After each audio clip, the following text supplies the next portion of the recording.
The Historic Artifacts Collection at Shawnee Town 1929 forms the core of the educational programs offered by the museum, as well as the objects found in historic building interiors and interpretive stations throughout the site.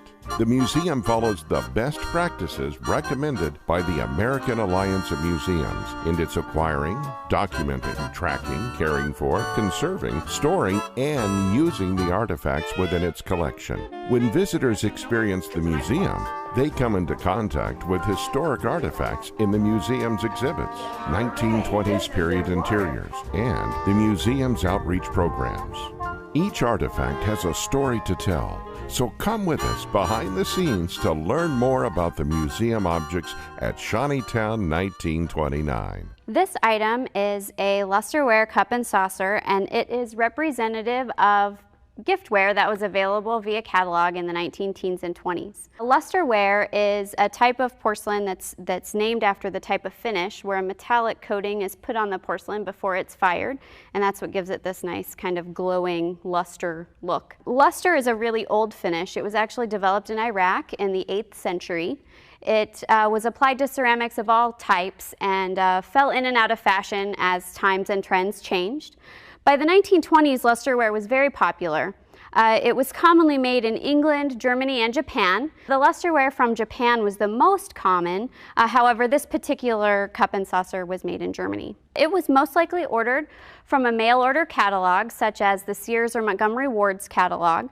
Those were widely available and sold all kinds of goods that people could have or wanted to have in their home. The mail order catalog business began after the Civil War, and it was a pretty simple business. A specialty catalog would just have lists of items, and you would go down that list and order what you wanted that way. By the 1890s, the mail order catalog business had changed, and most catalogs were hundreds of pages long and had detailed illustrations that went along with each item in the catalog, so you could really get a good idea of what it is that you were going to be ordering. The mail order business was really at its peak in the 19-teens, and by the 1920s, it was a little bit on the decline.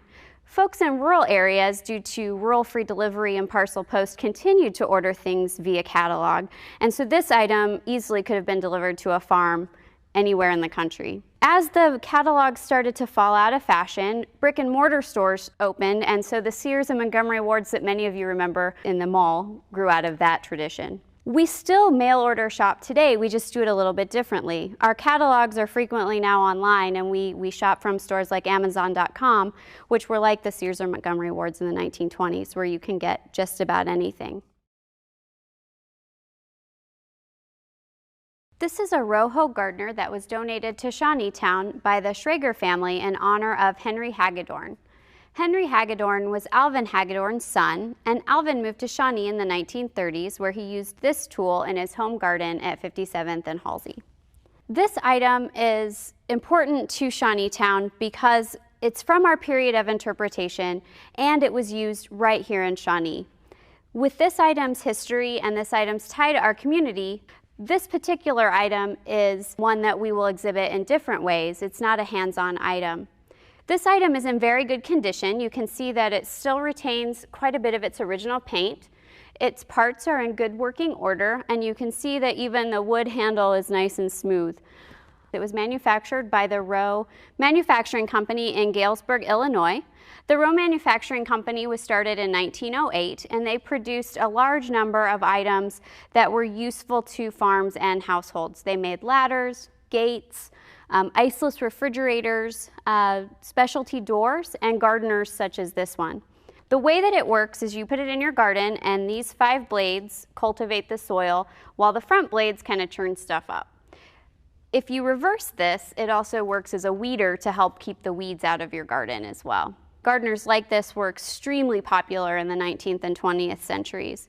In fact, we still see people using them and their modern equivalents today. You may find one in your garden shed if you go out and take a look.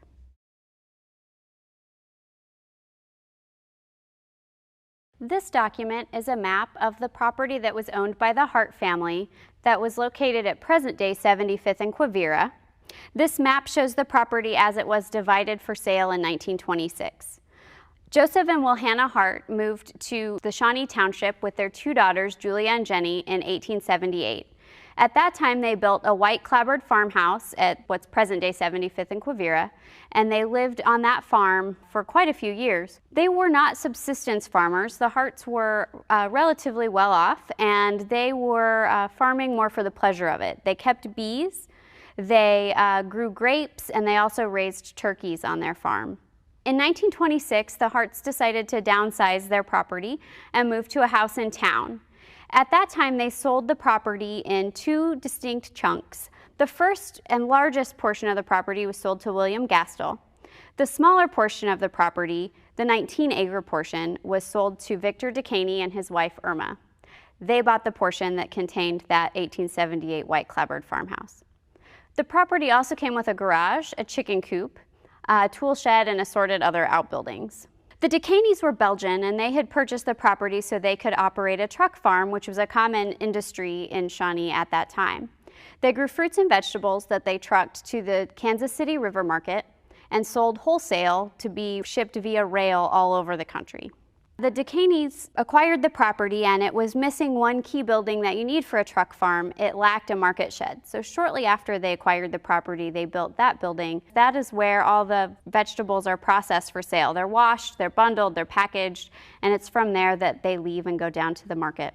Truck farming is a labor-intensive practice. It definitely is something that involves the whole family. In order for a truck farm to be successful, everyone has a role.